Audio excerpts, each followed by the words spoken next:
Welcome to the Birth and Truth Podcast, where our guests spill their unvarnished, honest, and naked truth. I'm Courtney Elaine. And I'm Black Blues. What set you claiming? Right now, the set that I'm claiming is full. I like that. I am claiming happy. Happy. What got you happy, girl? I know. Just woke up.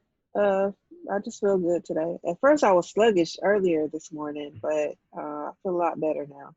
What about you? So I was just coming on you. So happy I'm alive. Shout out to Luniverse. Oh yeah, I remember that. I love that song. Right. I'm feeling full because I got up listening to my good gospel. You heard me. Was trying to catch a word from I'm about to say John Ross. Trying to catch a word from my pastor John Gray. Because I belong to the Relentless Church somehow. And I caught a little bit of it before we had to, jump on. So that's why I feel. What happened to First Met? But see, quarantine. Oh, okay. Uh, But I think they doing, virtual stuff too. I don't know their website. So, I love First Met. Don't do that to me. This fool said, I don't know their website. Woo-wee. I tell you, that's how Black people do you. I love First Met. That's the church that I belong to. But during quarantine, I have been watching the Relentless Church, Courtney Elaine. Be gone for a minute and then, Black people, they'll run out on you. Oh, Lord. Right. So the desire of knowledge, like the thirst for riches, increases ever with the acquisition of it. That's Lawrence Stern. And that brings us to our Google Education Degree segment where we talk about the last thing that we Googled, or like we like to say, got our GED in. Courtney, what was the last thing you Googled? Child, the interwebs is messy. Messy, child. So I was online and it's been going around that Ellen is not who she claims to be. Be kind to each other and all of that. Right. They say that is just false. It is just untrue. And she is mean and hateful. And she is like a little wicked witch of the West, child. And this is her employees saying this. The Ellen that be giving all the stuff away? Ellen DeGeneres, man, they say she is not kind. She is just rude and mean. I was like, what? I really don't want to believe it because I love Ellen. Right. Even though her studio is not set up for the physically disabled. I'm still pissed about that. Like, how am I gonna be on your show and I'm not even sitting with the audience? Like, let's start there. Now, if she want to be nice, if she wants to be kind, she can fix that studio to where her disabled audience members are able to sit with everybody else. That could be your first act of kindness if you don't want to be, because I think they're going to try to cancel her show. So, like, if she wants to do like her show because she mean? That's what the interwebs are saying. That they might be trying to cancel her show because she's just rude. She's rude to the guests. She's rude to the employees, and her employees are starting to complain about it, and they're doing it publicly. So okay, well, you don't like where you work, go get another job. True that.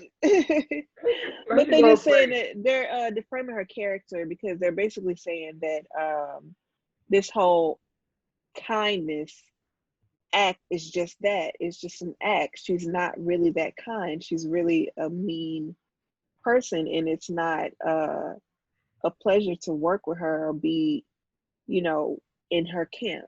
So yeah, that's what I got my GED in, child.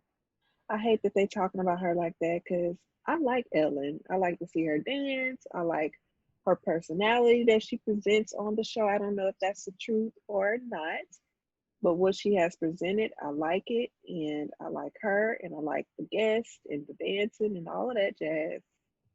So I hope it's not the truth. But But even if it is the truth, I mean, I wouldn't want it to be the truth because I mean, you know how you meet somebody and you want the person to be what you've seen. I would hope that she would be that nice person. And my thing is, you can't, even if that is her persona on television, there is no way that you can be not that nice 24/7. You know what I'm saying? You that's got what to I have was some about to bad say. days, you Some know? days, some days we nice, some days we just ain't. So, Exactly.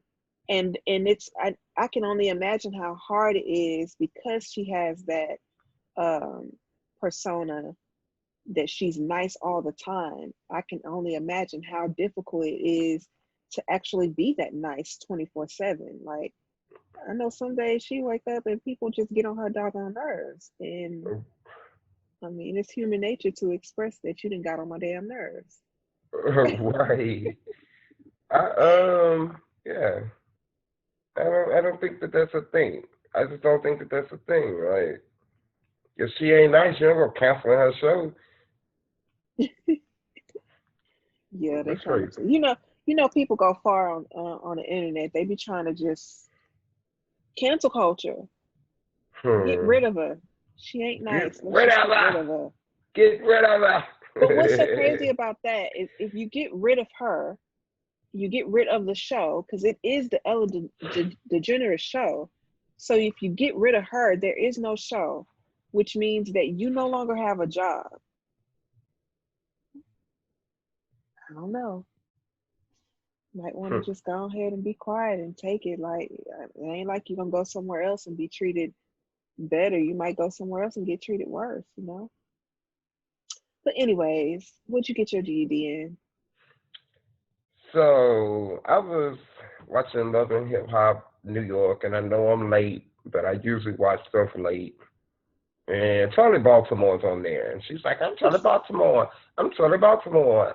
And one of the ladies was like, "I'm sorry. What do you do? I don't." And she was offended, and her daughter was offended, and I was like, "Well, what in the hell has Charlie Baltimore actually done?" Because I don't know no Charlie Baltimore songs. And also, she was with Murder Inc., but then I thought I remember her with Biggie now. So I was like, so I had to Google that. And what Come to find out? find out, girl. What's Charlie her one Baltimore, song?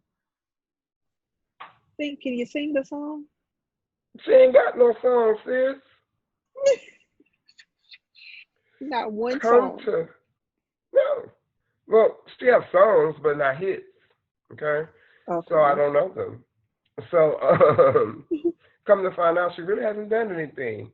She had one album that came out in 1999 called Cold as Ice. That came out before she was on Murder Inc. Once she got to Murder Inc., they never released like a complete album for her. She was on songs with other people, and I guess they dropped some singles and stuff. But her one album when she was with Murder Inc. was called The Diary. You think you know? I guess she played off the MTV thing, but it never came out. The Diary You Think You Know. You remember MTV had the show that was like The Diary. You think you know, but you don't, or something like that. Oh, okay. Yeah, but 2003 stuff, because that's when it was supposed to come out, and it didn't. So yeah, come to find out, she really ain't done that much. To be running around here saying, "You don't know me, I'm Charlie Baltimore. I'm Charlie Baltimore." That's how she do? No, that's just my depiction. It was Love and Hip Hop though. Huh? You said that was on Love and Hip Hop? Yeah, you know I be getting my shows wrong. Growing up hip hop New York. I'm I like, be getting them songs mixed up. I was But confused. yeah. Yeah. The growing up hip hop. Yeah. So Okay. that's what I got my GED in, and Courtney got her GED in. Feel so inclined to go in the comments and let us know what the last thing you Googled was, what you Googled was, no matter how completely random it is. Let us know, because each one teach one. The last remaining squab birthed from a European and African pidgin turned into the dialect of doughboys. That is a quote from Stephen Willis. This brings us to our country word of the day segment. What is today's word, like blues? Chessa draw. Say it like that. Say it again. Yes, you have to say it like that. Chessa draw. Chessa draw. I can't Mm-hmm. even say it. I never did it right. You have to say Chessa draw. draw, like you're drawing something. If you say it like that, then you're saying it right. Chessa draw. Chessa draw. There you go. Woo! So the I had to dig down deep in my uh, diaphragm. dig down deep in that Cleveland, Texas. So the definition, it can also be a drawer table or a bureau, and it's a type of cabinet, a piece of furniture that has multiple parallel horizontal drawers, usually stacked one above another. In English, this is a chest of drawers. But in the African American household, it's a chest of drawer. Chessa draw. When did you I'm gonna keep realize trying. that the real name was chest of drawers? We be on our little random moments, and I don't know how we got on this, but one day we were talking and this whole Chessa drawer thing came up, and we were Oh, just you like, know what surely happened? this cannot be it. My What sister was it? called me. My sister Shayla called me and was like, "Did you know that this was a chest of drawers?" And so I had to spread that knowledge. We went through So, this whole thing where we researched it to make sure and everything. It's just ridiculous. right. So can you use chest or draw in a sentence? Okay, so I want to put that Chessa drawer catacornered in my bedroom. Hmm. Because catacorner, everybody know it means Catacornered. you really design expertise when you catacorner and stuff in your room. Yes, you can be on HGTV if you know what catacornered is. Right. And you know Right. where to put the Chessa drawer in the room. It always got to be catacornered in the room. Right. Like I have my shelves catacornered. Just give it it gives it a whole new feel. You feel me? Oh You my just stepped it up gosh. when you're catacornering stuff. You got the catacorner stuff. So I can use Chester draw in a sentence. Let me see. I'm gonna do what most people, Big Mama would say. Somebody be like, "Let me borrow $20," and she say, "Okay, well go over yonder to that Chester drawer. Go to the third drawer. Pull it out. You're gonna find a sock. Reach in that sock, and you're gonna pull out a, some foil. Oh, Unwrap that foil, and you're gonna see a napkin. Unwrap that napkin, and you're gonna see a $20 bill in a sandwich bag." oh my Lord. Yeah, that's how it happens. That's how Big Mama do? Yeah, it's banking, the Bank of African American. The Bank of African American. Put it in the sandwich bag in the Chester drawer. Yes, because it goes in a sandwich bag, wrapped in a napkin, wrapped in the foil, stuck in the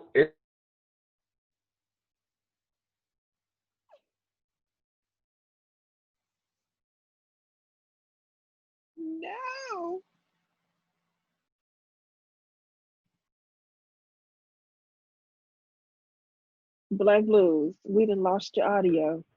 I know, but I'm back. Damn it. You back. Like I never left. Like you But it never, is, and it looked like what you were saying was just so interesting.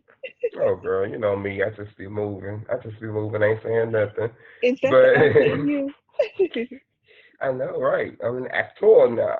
Well, Come again. on, actor. But that is Chessa draw. Drop down in our comments. Use Chessa draw in a sentence. I can't wait to hear what you guys come up with. That's the teacher in me. I can't wait to hear what you guys come up with when you use Chessa draw in a sentence. Today's guest would like you to know that he loves thrifting and sporting. Thrift shop drip. He is a big wrestling fan, and he is a legalized worldwide advocate. All right, welcome Donté, Sir Splexxx. What's up, bro? Splendid. Jolly good show. Ah, man, I'm chilling, bro. Cool. So claim your set, Donté. Oh, you already know what it is. Libra gang all day. Libra set all day. Scale gang. We in here, you know.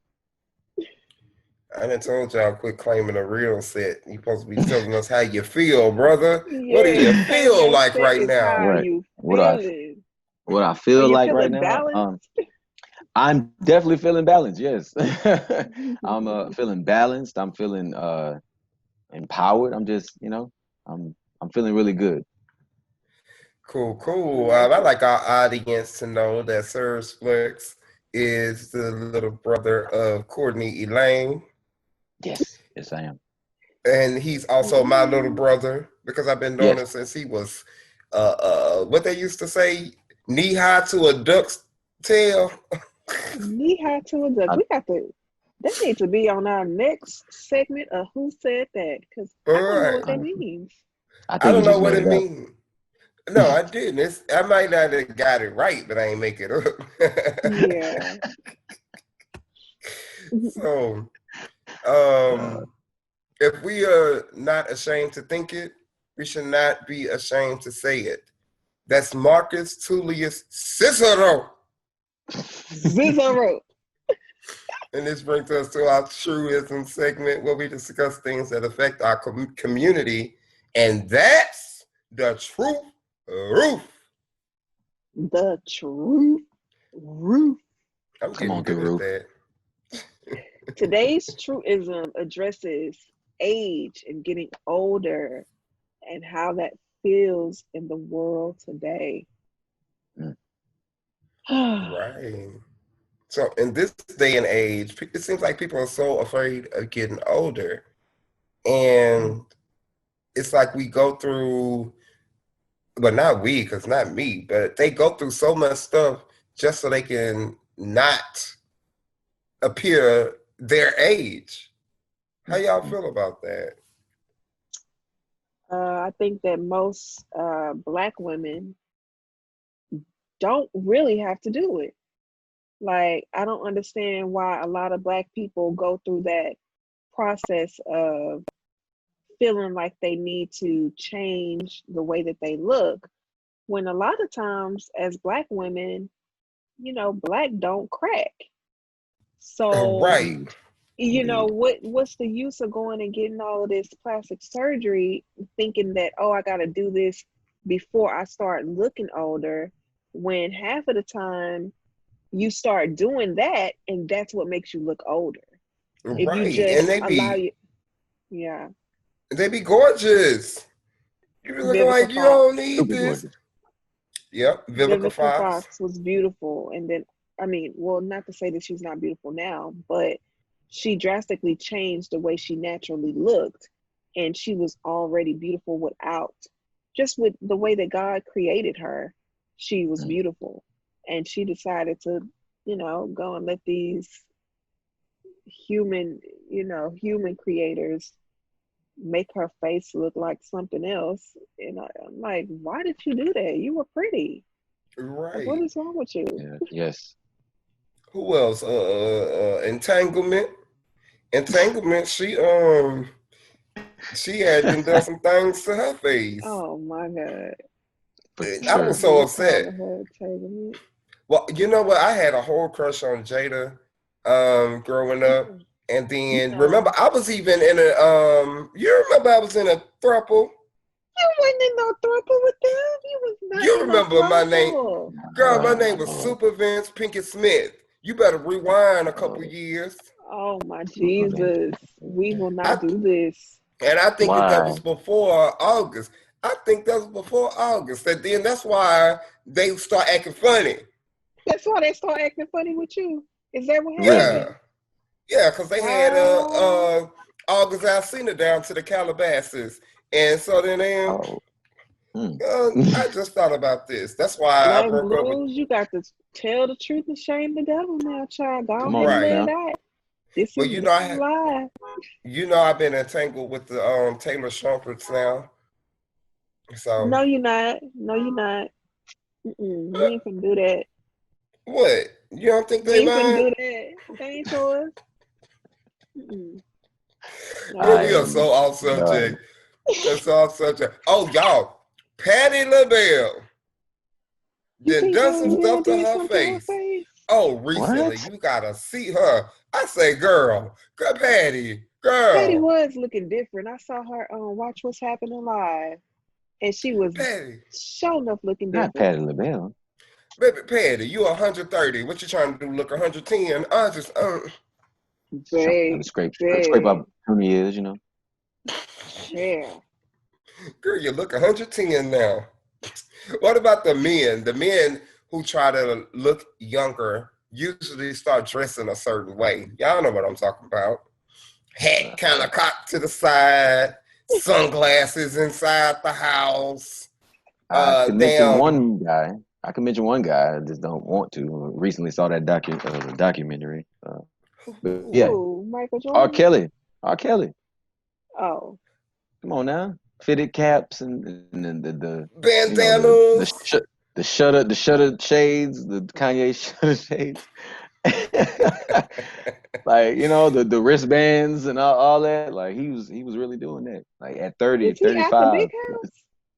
No, he ain't out the big I know house. he's Oh, in the big okay. house. He gonna die up in there. You know, in the big house chilling. Who else? Men wise, I What? don't know. Man wants to do that. You know who could have been like that is Jay-Z, but Beyonce had kind of stepped in there. Was like, nah, you ain't about to do that, brother. You ain't about to be running around here looking like Kevin Hunter. That's all it takes is a good woman, a woman with style to come into a man's life and rick-a-racking that thing on it together, you know? She Speak be like, about it. no, Right. babe, that's not cute. Mm-mm. Speak about it. No, babe, just put these on, babe. This look good on you. It's a Mm-hmm. nice little shirt. And then slowly but surely, she start throwing your stuff away. You be like, where them drawers at? Them was my favorite drawers. Oh, no, babe, here go your favorite drawers. These your favorite Where them drawers. pants? Them pants that already got my creases in them, babe. Nah, babe. We took all your stuff to the cleaners. Just go in the closet and grab you a pair of pants out of there. So funny, so funny. Well, like with the three of us, neither one of us really look our age, you know. Oh man. Donté 30, me and Courtney, well, Courtney 39 and I'm 38 still. Oh, Stop So trying I to knew it. tell Right? my age on this show. Wow. Nobody tell you to tell my age. Come on, man. there's nothing. Look at you. Look at you. You're looking Don't good, look it. girl. Definitely don't look it. Definitely don't look it. Yeah, so do y'all feel like that about us sometimes? Because we don't look our age, so I mean, they ain't gotta know. They don't. But then You again, I gotta know. you know I can't walk around here like I'm 21 still. So Oh, most Yeah, you definitely. you know what I can't. mean? Please don't. I can't be out here like I'm Right. Yeah, 21. So it's okay. It's unfortunately, okay. I don't know if it buys us some time. I just know while we here, we're gonna look fine as wine. Now, ain't You know, Right. that the truth ain't of that? it? Come on, The Ruth. true roof. Come on, Ruth.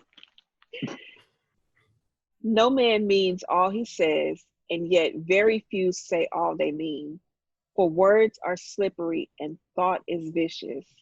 That is a quote by Henry Adams. We have entered into our Spill the Truth segment. So Donté, What's happening? What's up? you must first take an oath. So repeat Okay. after me. Even if my truth offends the people that I love, Even if my truth offends the people that I love, I promise to spill the whole truth, I promise to spill the whole truth, the buck-toothed truth, the buck-toothed truth, and nothing but the truth, and nothing but the truth. because this is how it showed up in my life. Because this is how it showed up in my life. So we asked you to tell us 3 words that describe you in your past. Mm-hmm. Those words were clueless, having no knowledge, understanding, or ability; potential, having or showing the ability to become or develop into something in the future; and the last word is motivated, strong motive to do something. Right. Now that's what Webster said about you. We ain't say that. Webster said that about you. So why would you say that you felt clueless in your past? I would say clueless because I just didn't know what I was doing with a lot of stuff throughout my life, especially starting my own brand and recording label. Back then, it seemed like, oh, you just drop a song and you're gonna become famous. And of course, I looked into it even further and said, okay, well, I want to own my own business. I want to own my own label. I want to work for myself eventually one day. But even then, I didn't know what I was doing. I was, thinking I got this DBA and that's it. That's all I need. And all I was worried about was, getting out there and performing and recording and having people say they love my music or, change their life or something like that, which wasn't a bad mindset. It was just, I was clueless as to like, oh, okay, well, it's good you got the talent. It's good that you have the drive, but you got to take care of business first. Unfortunately, the music business is 80% business, and the rest is whatever you make it. I mean, well, 10% music as well, but like the rest is, and that's sad to say, but yeah, I didn't know anything about this business. I didn't know anything about this industry. But the last couple of years, I've had one foot in the industry, so I've gained more knowledge on that. But back then, 19, young, dumb, and full of cum, I was Oh Lord, not full of the man. gums. Yeah, it's a saying too. All right. So Mama. so like a lot of times we have a passion to do something, but that business side of it kind of ruin it. And Courtney knows. I tell her whenever we have a project, listen, Courtney is like she's Superwoman. She can have the passion for it and be able to go and do the business part of it and not lose the passion.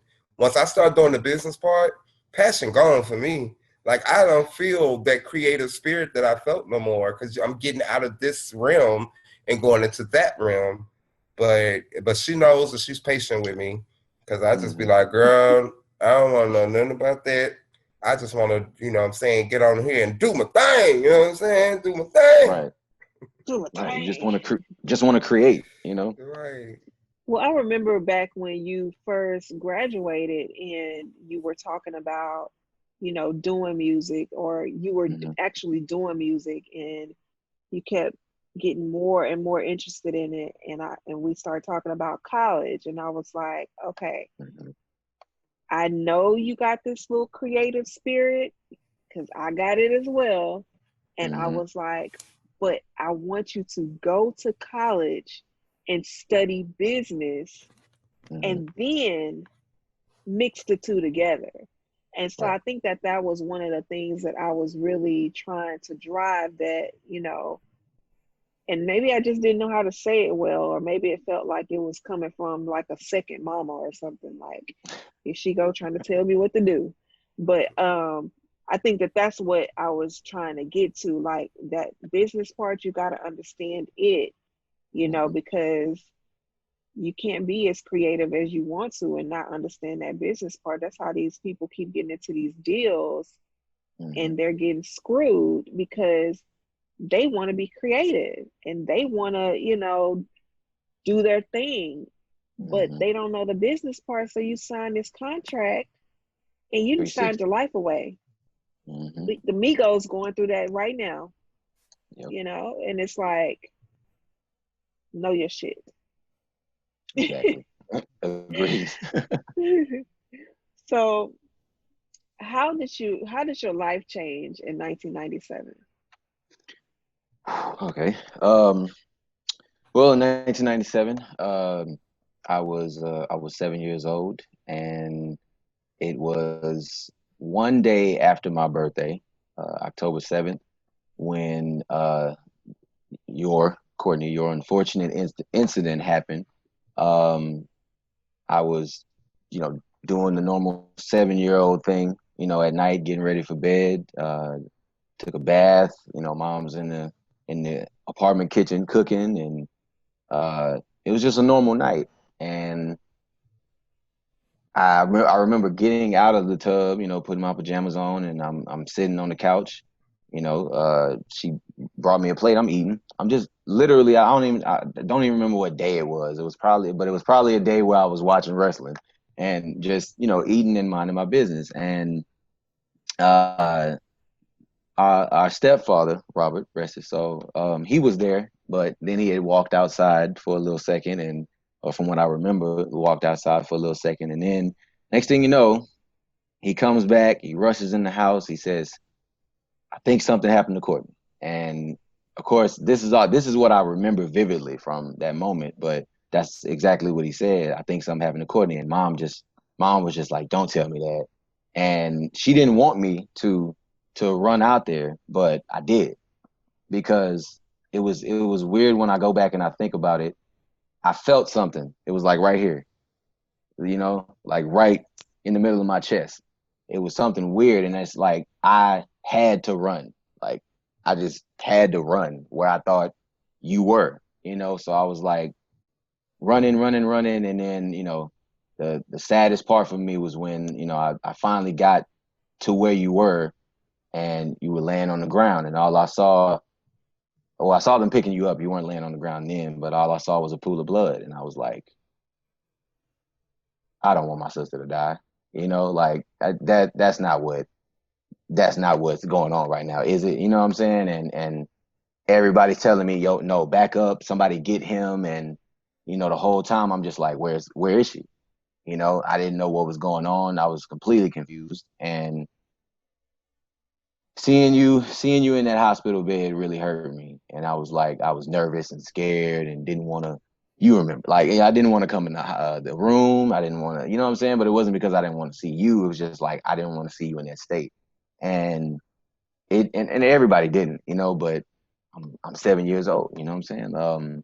But uh, you survived. You are a survivor. I already knew that, and even watching back on your interview where you were saying like the whole time you were calm, you didn't, you didn't panic or anything like that. That whole time I'm sitting there saying to myself, like, that's my sister. Like she, she wouldn't have panicked, anything that would have happened, it could have been anything that night, but she wouldn't have panicked. She would have stayed calm and no matter what the situation was. So, but the part that hurt me, he was like, he was like, I'm laying on the ground, and two things I can think about was I don't want to die and I want to see my brother grow up, and that hit, But uh, again, you survived and you pulled through, and actually, to answer the question though, like the way it changed my life was I had to literally grow up at 7 years old. And when I thought about it, back a couple years ago, I was, or even early on, I was a little upset, because I had to, mom had that talk with me. She was like, "You're gonna have to help me with your sister. Like you're gonna have to really, really help me with your sister because I cannot do this alone." And I knew that, even at 7 years old, I knew that, but it was just something literally clicked in me even after that conversation. I'm like, I got to protect my sister. It was always that, you know, even though I'm little brother, you know what I'm saying? Like, it was always a protective energy around my mom, my sister, and just, you know, the women in my family. And just then and there, right then and there, it had to become stronger. I had to become stronger for you, for mom, and you know, it was tough in school, going to like middle school and, you know, stuff in high school. It was a little tough, and I would get in fights. I would probably get in arguments with somebody who said something about, because they don't know the situation, but if they said something about you, that was it. Like, you know, and I got in a little bit of trouble. I wasn't like, really just, getting into a whole bunch of trouble, but like I would get in trouble when they talk about you. And anybody like Vincent or like any of your friends that you're still close to, they know when you came around or when they came around, it was me literally like, hey, this is what you're supposed to do. Hey, we don't try to do this, you know what I mean? That's me and mom, but like me, I'm right there in their face, like, hey, what's up? Like, don't say this. Like, you know what I'm saying? Like, don't say this. Like, this how you put the chair in the car. Like, you know what I'm saying? I'm on they behind, like, but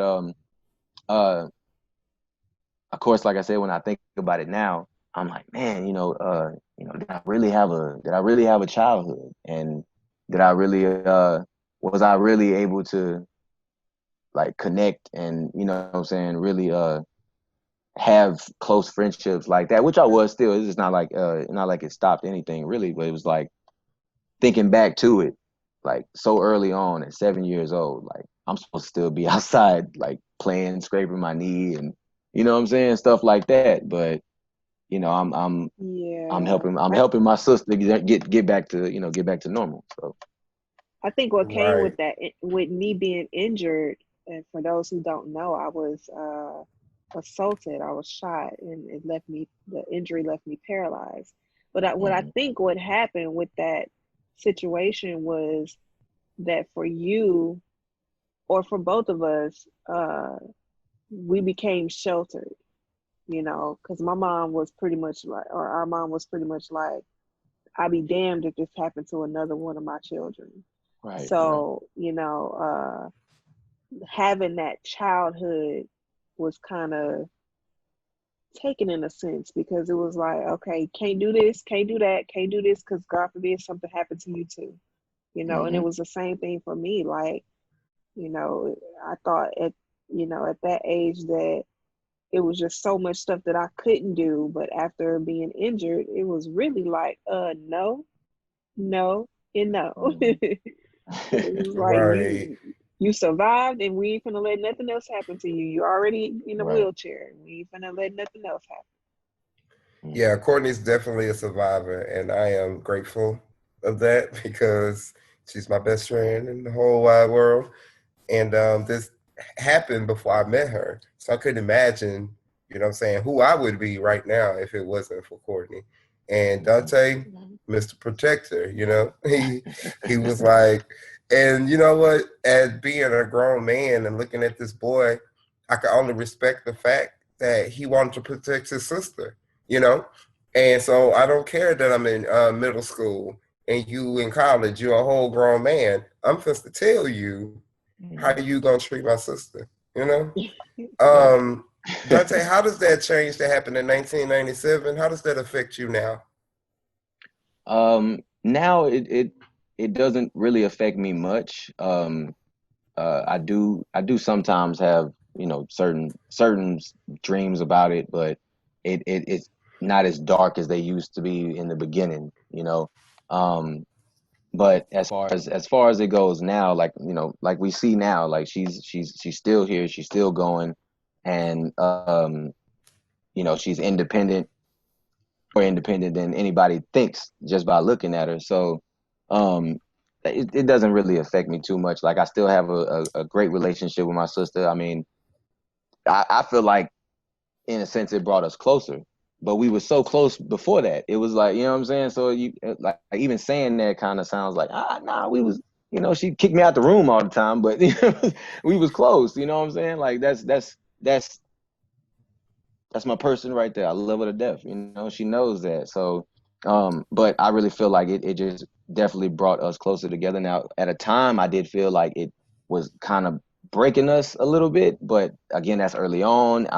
I'm 7, 8, 9. I don't know what, first 3 years, I don't know what's going on, and I'm just doing what my mother tells me, and I'm learning how to take care of her, because in the beginning she had a tube down the throat, so, and she couldn't really take care of herself then. So it's like I'm learning all that from my mom, and not really, thinking about anything else. Like it kind of messed my focus up a bit in school, but I got it back together eventually, especially with all the talks that my mom had with me.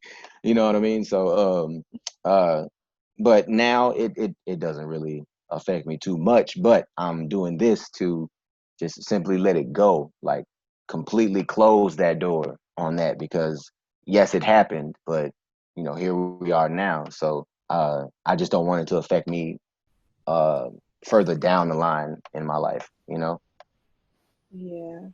it happened, but we gotta keep pushing. Exactly. Gotta keep pushing. Can't Exactly. stop. Hmm. So, what slumps did you experience at the age of 29? One specifically, not really knowing if I should keep going with pursuing my music career. And I'm looking at my age, and I'm like, I don't know, who's gonna listen to me at 30? Like, I'm not even really talking about, I'm just really like completely doubting myself. And you know, even though over the last 10 years, I've literally cemented, like, I've laid the groundwork for myself. And even though I wasn't doing business groundwork, I was laying the footwork, and, just being out here, rapper from, the North Side. Of course, back then it was still kind of that North Side, South Side beef stuff. So I'm from the North Side of Houston, and I'm coming all the way over to the South Side of Houston, and, putting on a show, and, kind of getting a little, a couple shadows over me at that point. But it was like, all I'm doing is I'm getting the same opportunities as y'all. But now, or as I got older, especially at 25, I started thinking like, I don't know, I should probably like they say, as a child, I took on childish things. As man, you know what I'm saying, all that good stuff. So I'm sitting there thinking, nah, I don't need to do this. I kind of started thinking about the dressing part too. I was like, I kind of need to, age it up a little bit with the way that I'm dressed. But at the same time, I never really had like uh, I never really had a specific like age of style. I've always been, 90s kind of 80s look, still up to the times, of kind of mixing my own style in. But as far as that slump, that's really what it was. It was like really trying to figure out what I was going to be doing, because of course in society they say, hey, at 30 you're supposed to have the wife, the car, the picket fence, the children, the, you know what I'm saying, and if you ain't doing that, then what have you been doing for the last 10 years of your life during your 20s? Probably slacking off, messing up your credit, like you know what I'm saying, doing stuff like that. And so I'm thinking about all that general stuff in my head that I've been told or seen, in society as I grow up. And then at that point at 29, I'm like, what have I done? Like, what have I done? Does anybody remember what I did? Like, you know what I'm saying? And should I even keep going? And that Right, kind of sucked. That kind of sucked. But I had a lot of good support. right. In our 20s, 20s is time to feel and experience and learn, you know what I'm saying? Hmm. And then you only got 10 years to do that. Like, it's not like people like pressure you because you think, oh, when I get to 30, I gotta have it all. But it's not that at all. 20s, anybody in their 20s, I encourage you to get out there and live it up, man. Live it up. You have Hmm. time. Now, don't just do some stuff like get pregnant by, you know, you don't know who you're pregnant by, all that kind of stuff. Don't do that. Man, that ain't cute. But that's a uh, Yeah, I can't hear you, man.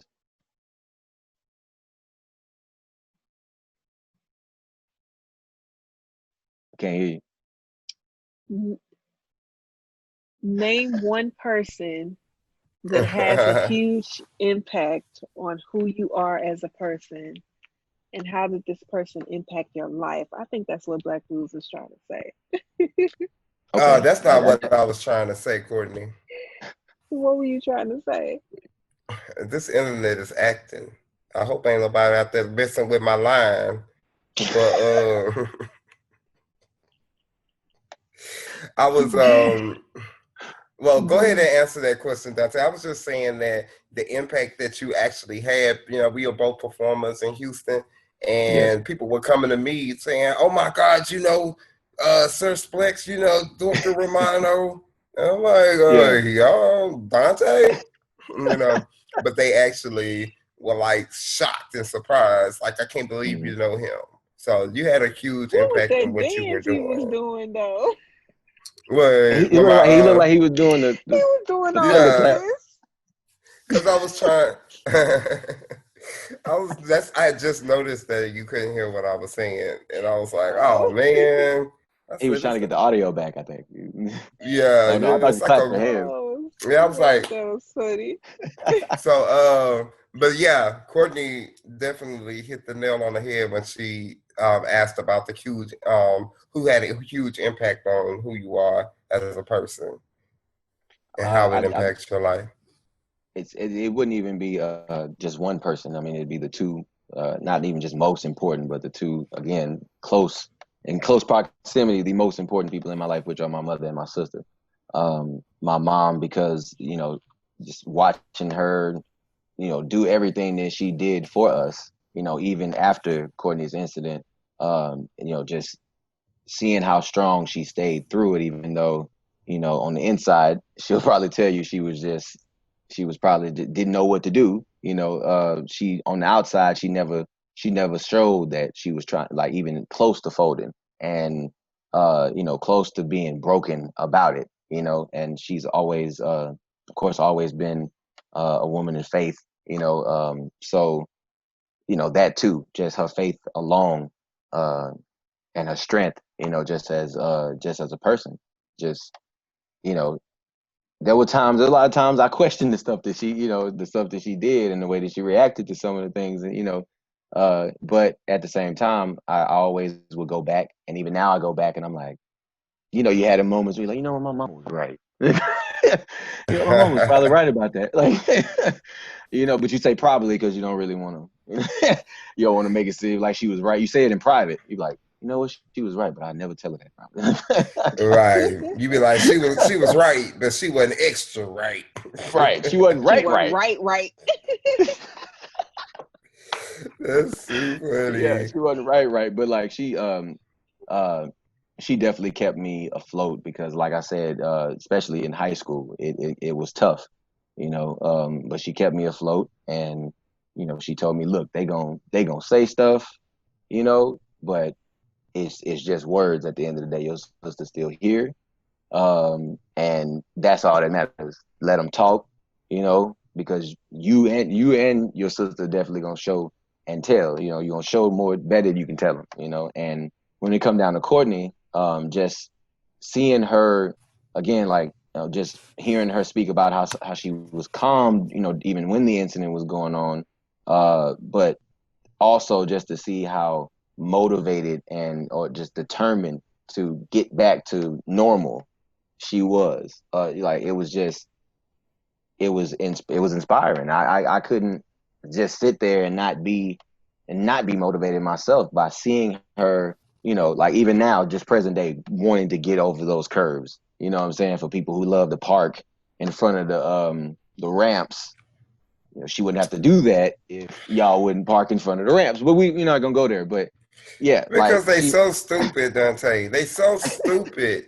Like, oh well, I didn't park in the handicapped spot, but I parked on the ramp. Well, yeah, it's sad. That space was a handicap spot, fool. Anyway, right. Don't even get me started on these people, because even just the people that's like, oh, I'm just gonna go in here for 5 seconds. No, that's not cool. You still parking where you don't need to park, you doo-doo head.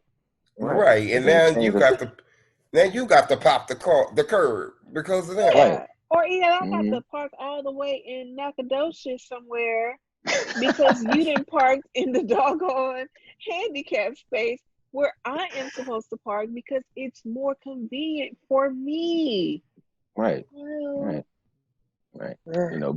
But even then, even now, like seeing you wanting to conquer that, because I know that was something for you that always was like, you know, always had you, kind of on edge. Like, I don't want to try to get up this curve and then I fall back, So, right. but to see you, continue to push for that, even though you're there already, you're doing everything for yourself. You literally have so many, you got companies, and you got the photography, and you've been in galleries and stuff, and seeing that is like, how could I not be inspired to do what I'm doing now, even do what I've done and then do what I'm doing now. With seeing that, it was right, I was there for all of that, and it made me proud of you, for one, and it's again motivated the heck out of me to just continue to do to go hard. Like when I say POR, we go hard, or POR, I go hard. Like that's the inspiration came from you, because if you wouldn't have went hard for what you wanted, which is to be normal, you know what I'm saying? Again, then who's to say that I would have done the same for myself? Who's to say I would have went out and got these shirts or got that DBA at least? But that's the two people, my mother and my beautiful sister, my beautiful mother, my beautiful sister. They both inspired me to continue to do what I'm doing now, or to do what I'm doing now and continue on, and not let anybody tell me different. Like, talented. Mama always said I was unique. So that's Yeah, the two right there. both of you are definitely unique individuals. Um, Courtney has always pushed, and I actually don't. What do I want to say? I don't see Courtney as normal. I see Courtney as pushing through her life has given her. You Hmm. know, Hmm. Yeah. so it's like she's doing her thing. Oh. Uh-oh. The internet is such a hater today, ain't Right. Right. it? Super hater. Gosh, I thought mine would have been messing up because it was raining so hard earlier. But Oh What oh, did there y'all it is. hear It's me back. There you go. say? goodness. Well, What no, did it y'all just hear it. me say? Well, you were That I saying like was pushing through. right, Yeah, you was basically, pushing yeah. through, and sometimes you work double time to do the same stuff that I do, but you make it look way better than what I'm even doing it. Right, make it look easy. Yeah.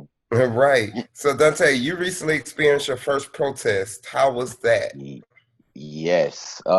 Well, first and foremost, it was nerve-wracking, even thinking about going out there, because it was a large group of people, and we all know what times we in right now is, for 2020. It's been 7 months, and we're still in a pandemic. But I was tired, and I am tired. I've been tired for a long time, and I always go into my head. I always go right here, and I'll be like, "But you're not a political, like, you know what I'm saying? Like, you're not an activist, or am I?" And now I think now, I'm like, or am I? Like, how can I be? Even though, what I'm saying, like, I not saying that I wouldn't get out there and try to change, or try to change the world, because I wanted to change. I've been black all my life. You know what I mean? And to literally say all my life, I've been told to watch myself, not because it's crazy people out here in the world, but because of the color of my skin. Hey, watch yourself, because you out here, you're black, and you're targeted. You know what I mean? And just to Definitely.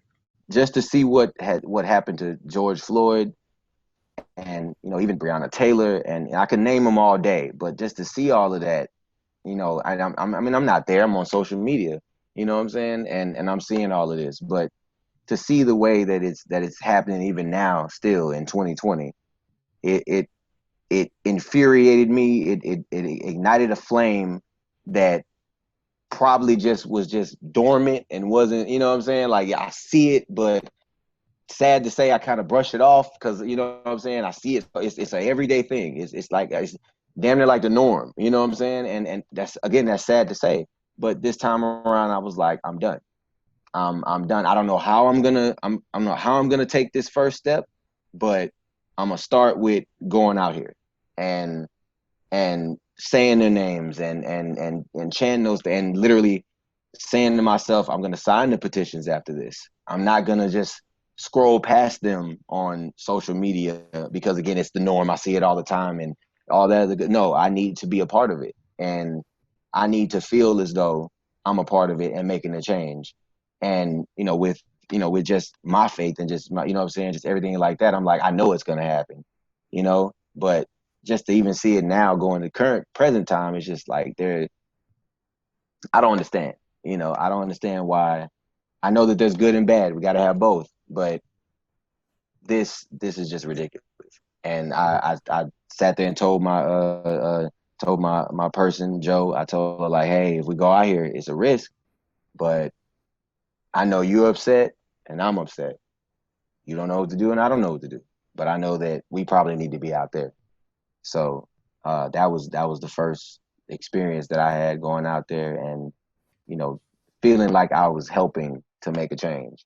Of course, I'm only one person, but I felt like just me being out there was helping move along with the process of the change that we all want to see. And that's just, for me, I'm all about equality anyway. So it's like I don't understand why we're still in this mindset. Like it's ridiculous to me. Again, as I said before. So what's your golden rule? My number one golden rule is like I said, I'm definitely open and I'm transparent and I like people to do the same thing. You know what I'm saying? I like to get that same energy back. If you feel as though you can't be open and transparent with me, I feel like I'm doing something wrong. So that's literally just my golden rule is to be just keep it playing, like I say. You know what I'm saying? Just keep it playing with me. Don't you know what I'm saying? Keep it playing with me. Don't beat around the bush. Give like anything to direct. Give it to me direct. Don't sugarcoat it, as they say. Pixie dust and fairies, as I like to say myself. I don't need all of that. I just need it straightforward. And that's how I felt like back then. That's how I felt. I got everything at a young age. I was like, nope, it's just straightforward. Nope. Mm-mm. And that made me who I am now when it comes to that. Like, no, I'm already there. So you ain't got to do all of that. Just tell it to me straight. You know what I'm saying? Right. Where I'm from, we say keep it funky. Yeah. We got that in common. Tell me straightforward. Don't cut no corners. I don't like that gray, murky area. I like black and white. Right. Don't give me that extra Right. stuff. That's why on the Bucking Truth podcast, we like to say the book to truth. I don't care how ugly that truth is, tell it to me. So what moment in your childhood made you know what kind of adult you would be? Well, in my childhood, I couldn't really say in my childhood. I wasn't I can literally say I wasn't thinking about being an adult in my childhood. I was like literally trying to be a child, So I guess further along into adulthood, well, no, maybe 19, because again, 19 was when I started my company and I, started my brand. So I was looking more so at 30. I'm like, oh, I'll probably have about 5 or 6 albums out by then, been on a couple tours. I have a nice place, but not a big house. I've never been one to think, oh, I need a 5-bedroom house for what? Who for to sleep in all them rooms? You know what I'm saying? Like, who for to sleep in 5 bedrooms? Like, My no, I don't niece need and all of that. nephews. Well, I wasn't thinking like that back then. Okay, well now I'm thinking about it. I'm like, maybe I do need them 5 bedrooms eventually for my my nieces and nephews. But back then I wasn't thinking like that. I'm sitting there, I'm just thinking about rapping, thinking about doing music. But 25, like I mentioned a second ago, is when I really kind of started thinking about everything. Like, in 5 years, where am I gonna be? Am I still gonna be rapping? Because again, at that 29 slump, I was like, I don't know if I should still keep doing this. Do I got 5 more years in me? Do I got any more years in me at all to keep on doing this? So, but at 25, I was like, I don't really know what kind of an adult I'm gonna be at 30. You know, so it became an uncomfortably peaceful feeling to think like I don't even know where I'm gonna be at 30. You know, they say, you know, dirty 30 or whatever. Like I don't know what I'm gonna be doing or what I'm gonna be into. Like I don't know what's going on. You know what I'm saying? It's just like it was a literal blank page. Like I was just like, at 30, I have no idea, but I was like, well, let me just live out my 20s right now because I have no idea what's going to happen when I get to 30. And then 29 came and I'm like, oh, I don't know what I'm doing with my life. Like, you know what I'm saying? I don't know what's going to happen. October 6th is about to be here. It's about to be here so quick. And then I got there and I was like, this ain't really that bad. Like, this ain't really that bad, you know. Like it's just another year on life, and you know, I'm blessed to see another year. You know, 30 years, if you know, for that matter. So, um, yeah, I would say 25 is when I started to really think about it. Childhood, I was not thinking about 30. No, sir. So you reached 30, you reached 30, you Mm-hmm. gotten to that milestone, and you're Mm-hmm. heading into your 31st year of life. Mm-hmm. How do you Mm-hmm. feel about that? Um, like I mentioned, it's an uncomfortably peaceful feeling. It is uncomfortably peaceful, and I know a lot of people are gonna be like, "Well, what do you mean by uncomfortably peaceful?" I'm like, again, I don't know what like hobbies I'm gonna be into. I don't know what like just anything, you know. I will say though, this year kind of kind of set me back as far as like just you know exploring exactly what I'm gonna you know how I'm gonna be at 30 because before I moved out of mom's house, you know, I was like going to movies by myself and stuff like that. I was starting to do things on my own and really starting to enjoy the company of myself, my own company. Um, and you know, just 2020 just like kind of just shut all that down because I would have been going to parks by myself and I had a bike, but sadly it got broken.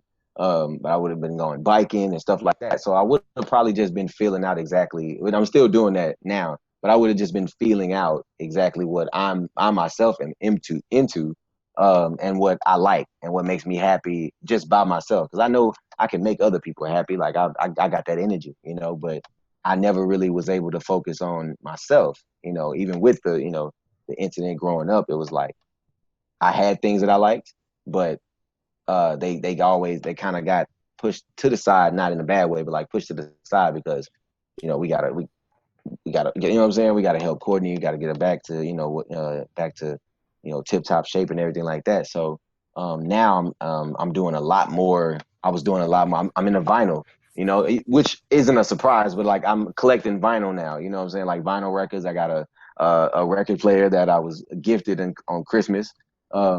By you and mom. So I've been collecting vinyls and just all types of things. So right now it's really fun. Self-care So Sunday. here, self-care Sundays. Here Yeah. we are in the current. We asked you 3 words to describe your current. You said Mm-hmm. free. Webster says that is not under the control or in the power of another, able to act or be done as one wishes. You said Mm-hmm. abundance. Wow. Abundance is a very large quantity of something. Mm-hmm. And you said organic, a relation between elements of something such that fits together harmoniously Mm-hmm. as necessary parts of a whole. Yeah. Love all those words. So you said that you were uncomfortably peaceful. Do you Mm-hmm. think that uncomfortable part will ever subside, or it will ever go away and you'll just be at that point where you'll be peaceful? I feel like it will. I just don't know when it exactly when it will come. It's just like right now I'm just enjoying the parts that are peaceful.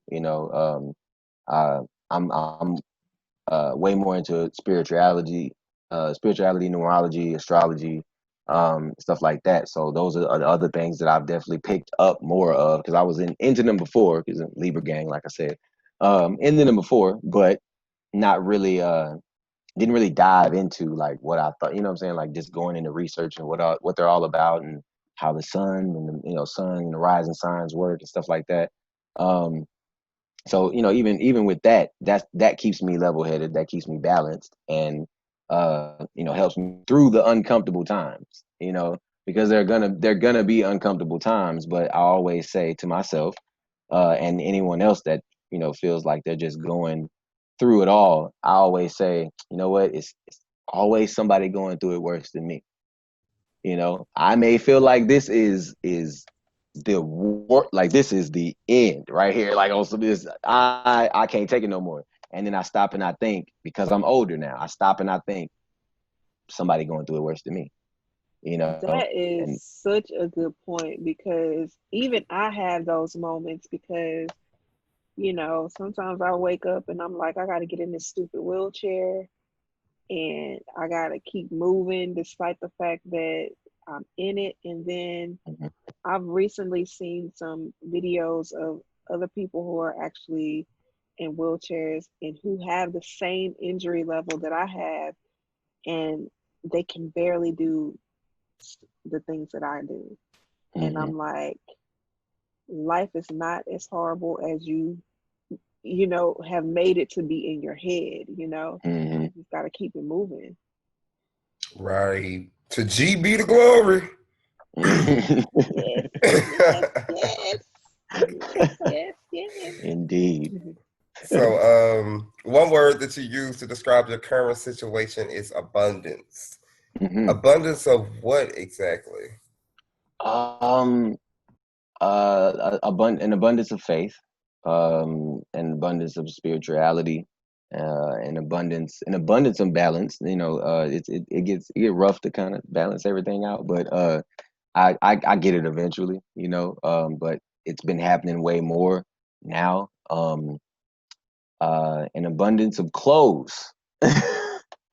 Because I've been going thrifting the last couple of years, and I love it. So an abundance of clothes. What else? An abundance of joy. Like I'm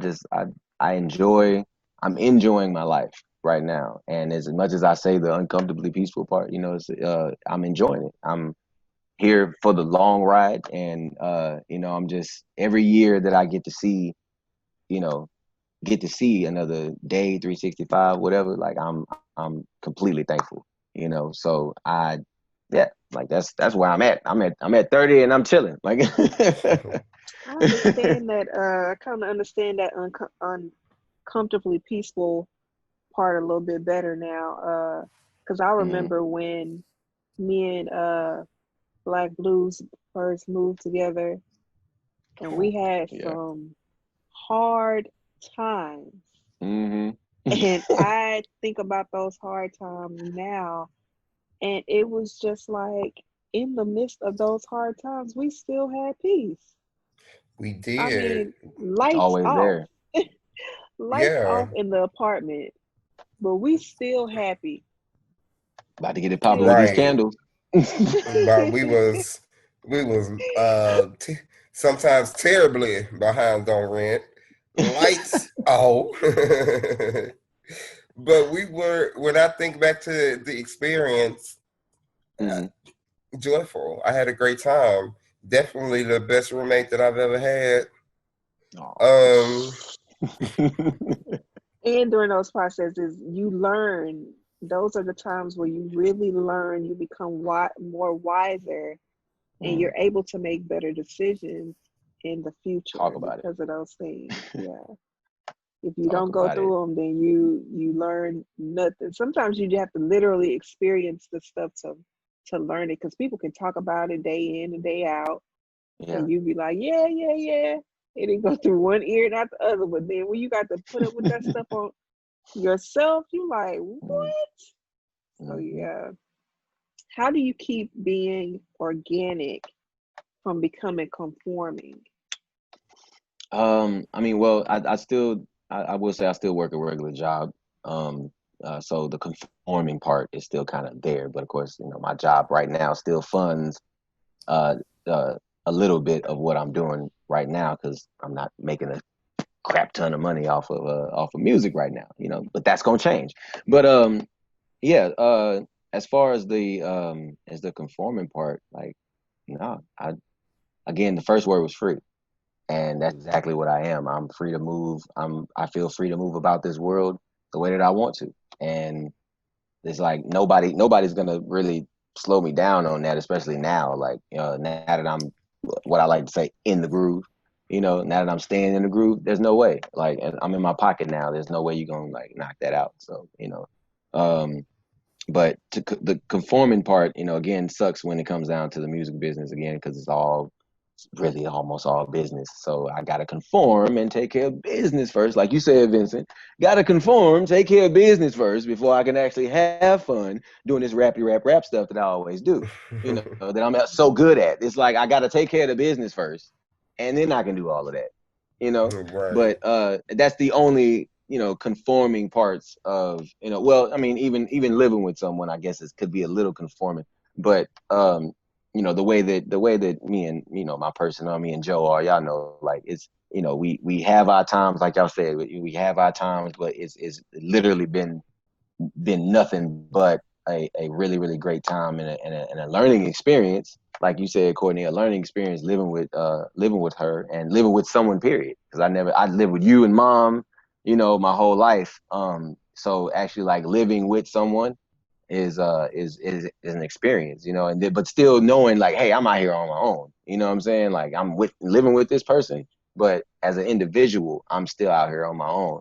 I'm still trying to make way for myself and just, you know what I'm saying, again, go about moving in this world the way that I'm supposed to, you know, or the way that I want to. Right. Just doing the thing. Right. So, Dante, look in the camera and respond to a person who says that when you get to 30, if you haven't made nothing out yourself, then you hmm never will. Oh, well, That eyebrow. first and foremost, I'm very, very, very, very sad that you feel that way because you're completely wrong. Here's what's gonna happen. Here's what's gonna happen. I'm gonna be famous for something. Okay, so whether or not you see my face in music or you see my face in anything else, I'm going to be famous for something. You, you good person, because I don't know if you're a male, female, whatever, you are wrong. Okay, and I'm going to prove you, everybody else, and all these other people out here that literally still don't understand that I'm him. Like, you know what I'm saying? This is he. Like, he's dope. Like, he's raw. He's uncut. This is me. Hello, I'm back. It's time to wake up again. Okay, Hmm. understand it.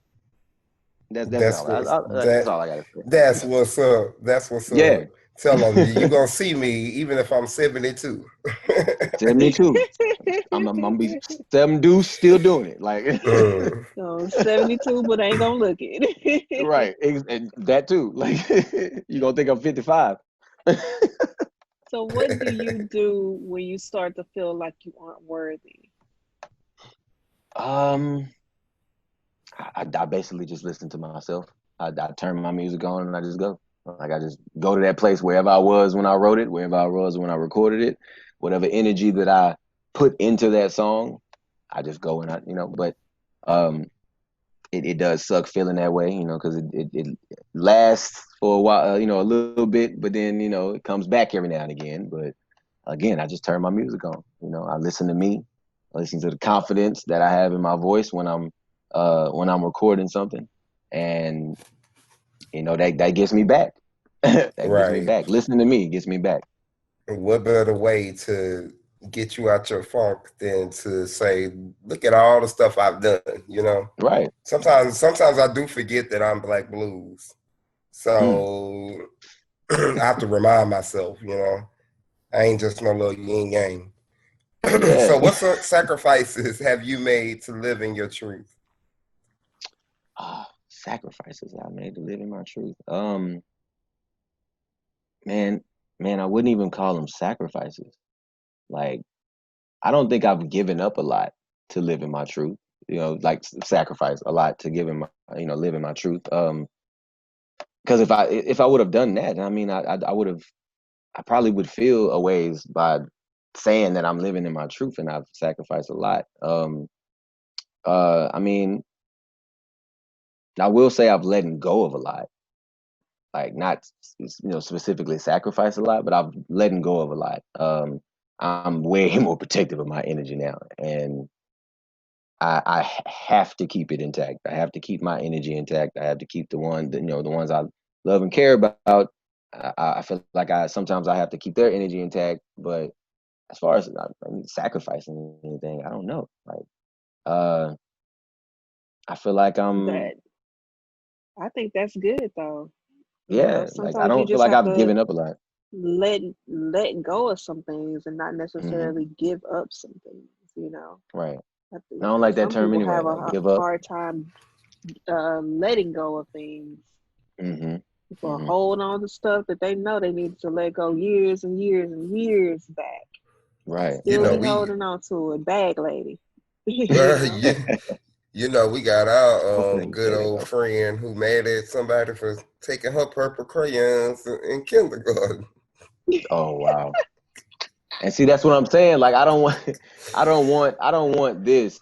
I don't want the, Courtney's incident to completely, like, I don't want it to do that to me at like 55 or something. Or like, you know what I'm saying? I still got that on my mind, and I'm like, letting it affect me. Like, that's what this is for. Literally a thumbtack on this map, on the map of the journey that I'm on right now. Like, um, uh, podcast with Joe on Freak Joe podcast was first. This is next. You know what I'm saying? And then just going down the line, because I could have easily told y'all stories about my life in a song, right? Because that's the easy way out. I could just tell you a story in a song. I don't have to be on here right now. I didn't have to be here on the podcast with y'all talking about that. I literally could have just put it in a song, and everybody Mhm. would have probably got it the same way. They would have picked it up like, oh man, like, I don't think I ever really asked him like how he felt, and things like that. But here I said to myself, I'm like, if I'm gonna rebrand, if I'm gonna revamp myself, if I'm gonna literally reinvent myself, I was about to go through a name change. You know what I'm saying? Like, I was completely about to change my name and not be Sir Splexxx anymore. And then I thought about it. I was like, are you dumb? Like, you know what I'm saying? Like, no, dude, you literally have again laid the groundwork for yourself as Sir Splexxx. You named yourself Sir because that's the respect you wanted to be put on your name. Why would you, completely just veer off from that, let all of that go, sacrifice the respect, Courtney, sacrifice respect that I have put on my name as Sir Splexxx just to change my no, like, you know what I'm saying? I'm like, nah, I like that you said protecting your peace too. Mm-hmm. Protecting your peace. That's very important in letting go of things. Because honestly, I mean, if I hadn't let go of what happened to me, I wouldn't have been able to move forward because I would have consistently been thinking about what happened. But forgiving and letting go is what literally has helped me keep it pushing. So Keep it pushing. what would your current self tell your childhood self? What age are we talking? Any uh, age, just yeah, you right now. What would you right now tell someone? Tell yourself when you're not as enlightened as you are now. yeah. That would probably be. I always say I wanted to go back and talk to like my 16-year-old self. I used to say 19. But I was like, nah, that was right before. That was right before I went to go get the DBA and saying things like that. No, I got to talk to myself a little bit earlier than that. You know what I'm saying? Like 16, I would have. Me now would have definitely told the 16-year-old me, hey man, look, first and foremost, you're gonna love math more than you know at 30 years. You're gonna love math more than you know. You're gonna be in the numerology, you're gonna see all these numbers, and you're gonna just be adding stuff up in your head like that. You don't like math now, you having struggles with it, but trust me, you're gonna love math. But that'd be the first thing I say, because I know that would probably make me laugh. Like, what? You know what I'm saying? Like the 16-year-old me, like, no way I'm being the math. I hate math. You know. But I would also say, like Courtney mentioned earlier, you know, she was trying to encourage me to, you know, go to college and get the business degree and, you know, stuff like that. It's not that I can't do that now, but I would tell the 16-year-old me to go ahead and get it out of the way. You know what I'm saying? Like, hey man, look, I know you're not a school person like that. You know what I'm saying? But you're gonna have to do what you gotta do so you won't have to stress about it later. You know what I'm saying? Like, I would literally just, hey, look, you're gonna do this then, but you're gonna have to do this and this and this, and after that, and then you can rap.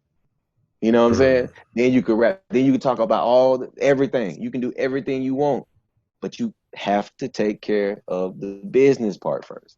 You know what I'm saying? Now, I'm doing Right. that now, like I said, but back then it was just tunnel vision. I want to rap, like, you know what I'm saying? Right. They say build it brick by brick.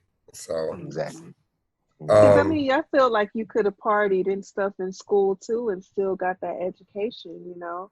And I felt Yeah. like you actually needed to be away from home because you were so sheltered.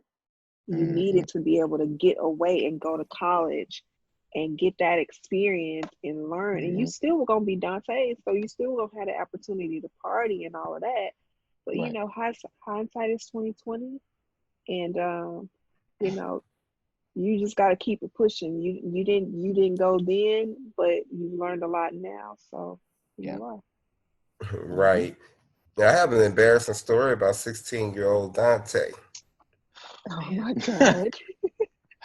Let me drink. Let me get a drink of water. Hold on. Hold up. I think Oh Lord Jesus. can y'all still see and hear me? We can hear you. Yeah, we can hear you. I'm not happy too much that we can hear you right now. So you gotta slow down. So I remember when Dante started coming of age, and I was like, well, I'm Dante's big brother. I got to talk to him about the sex and stuff. So I went to Dante, and I was just like, hey, you know, I don't know if you're having sex or not, but like, if you need to always be careful and always protect yourself. And I was like, bro, I got condoms, you know, thinking I'm cool. I got condoms that I could give to you just in case, you know, you need them. And he was like, oh, yeah, appreciate that.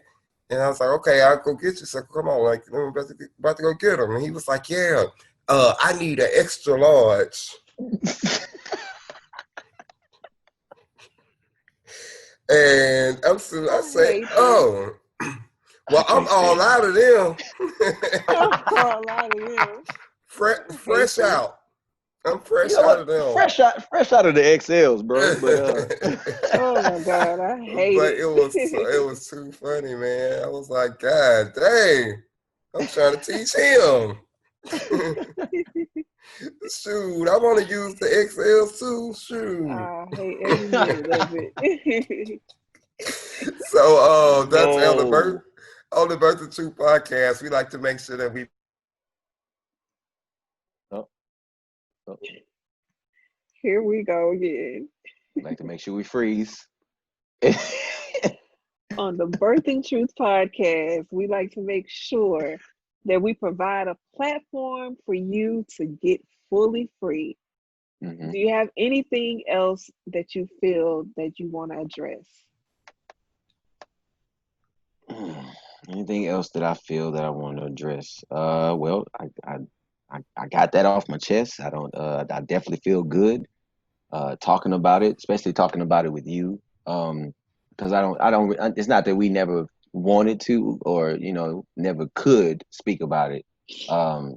It was just, you know, I would say specifically Black families. You know what I'm saying?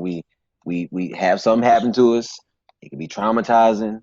You know, it could change our lives, but at the same time, what it won't change is, you know, how we again continue on.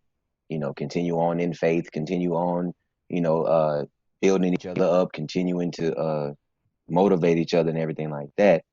So this, you know, this definitely helped me let that go, and you know, what else? I got out the fact that, hey, I'm 30, but ain't nothing changed. I'm still raw and uncut. It's still your boy, Sir Splexxx, okay, Dorky Romano, you know what I'm saying? Sir Splexington, you know. So we got that out the way.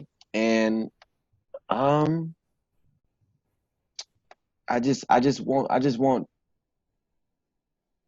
want people's I just want people's mindsets to change on a lot of stuff. And I could talk about it right now, but we don't really got all day. You know what I'm saying?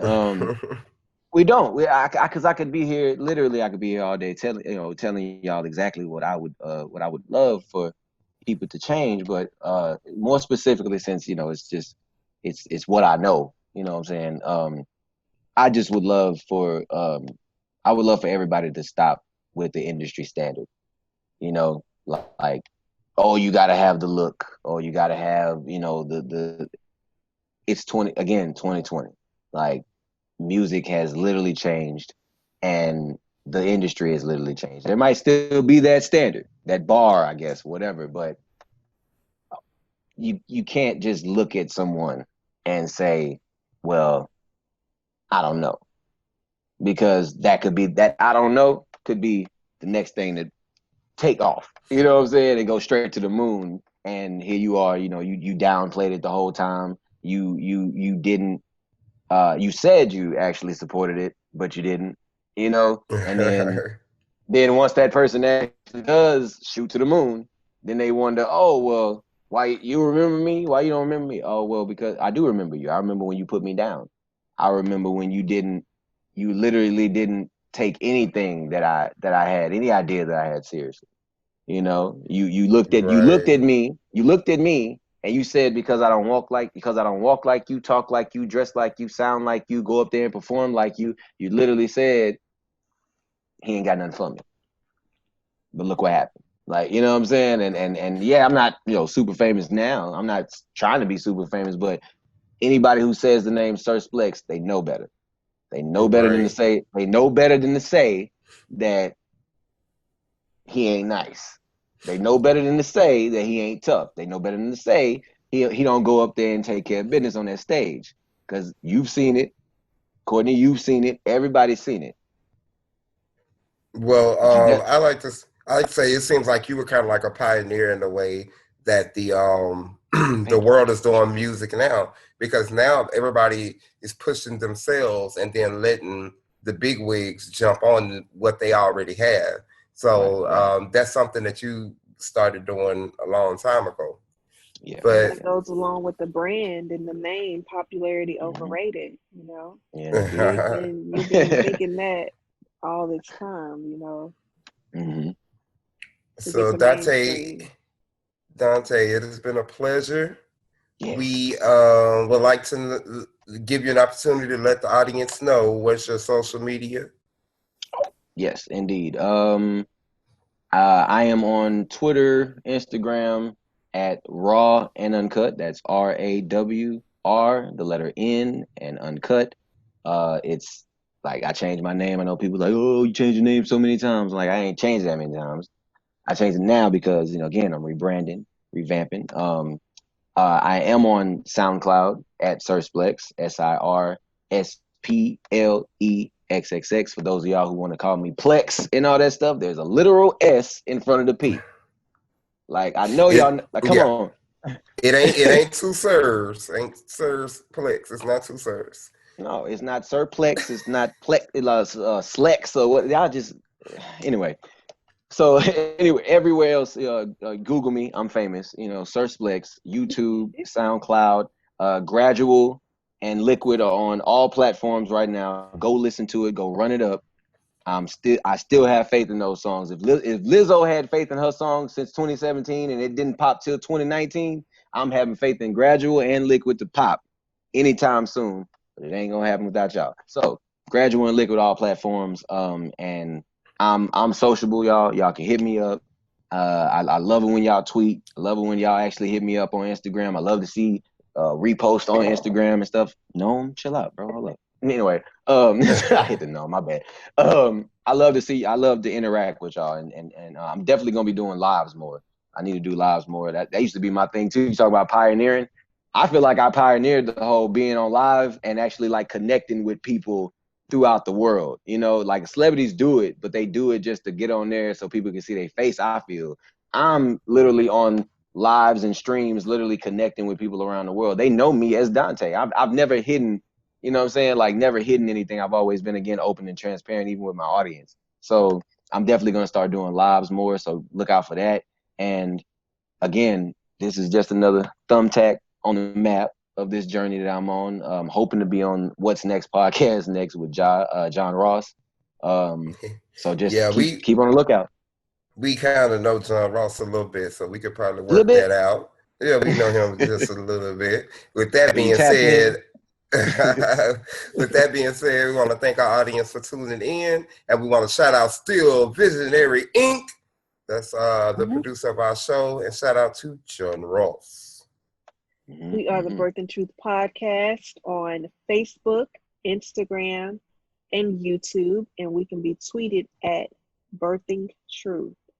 And if you'd like to be a guest on the Birth and Truth podcast, email us at birthandtruthpodcast@gmail.com. Or call me. Call Donté.